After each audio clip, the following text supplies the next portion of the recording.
एक बहुत ही पुराना और विशाल बरगद के पेड़ पर ढेर सारी चिड़िया अपने पूरे परिवार के साथ में रहती थीं। उसका परिवार बहुत बड़ा था। टुनी चिड़िया के परिवार के आधे लोग टुनी की तरह सुंदर थे और आधे लोग काले भूरे रंग के थे। इसी के कारण उनके परिवार में मतभेद रहता था।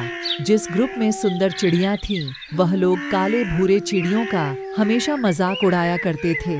इसलिए चिड़िया का परिवार दो ग्रुप में बंट गया था। आए दिन इनके बीच हर छोटी छोटी बात में लड़ाई होती रहती थी, पर उनकी माँ उन्हें हमेशा प्यार से एक साथ रहने के लिए कहती थी। पर दोनों ग्रुप के चिड़िया अपनी माँ की बात को नहीं मानते थे। इस वजह से टुनी हमेशा उदास रहती थी। एक दिन काले भूरी चिड़िया का ग्रुप अपनी माँ के पास जाते हैं और कहते हैं, माँ, अब आप हमारे पेड़ का बंटवारा कर दो। अब हम लोग सुंदर चिड़िया के साथ नहीं रहना चाहते।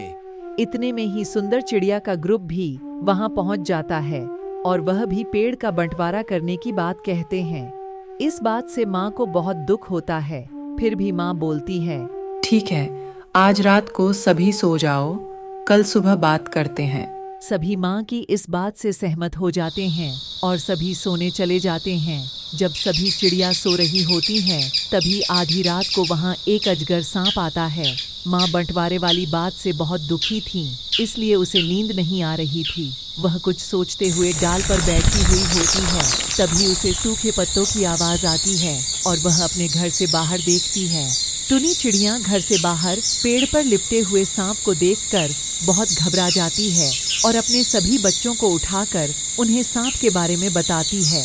पहले तो सभी बच्चे बहुत डर जाते हैं, पर माँ उन्हें समझाती है, बच्चों, कुछ भी हो जाए, आज हमें मिलकर इस परेशानी का सामना करना है। आज तुम लोगों को आपस में नहीं लड़ना है। अब वह सांप बहुत ही पास आ चुका होता है।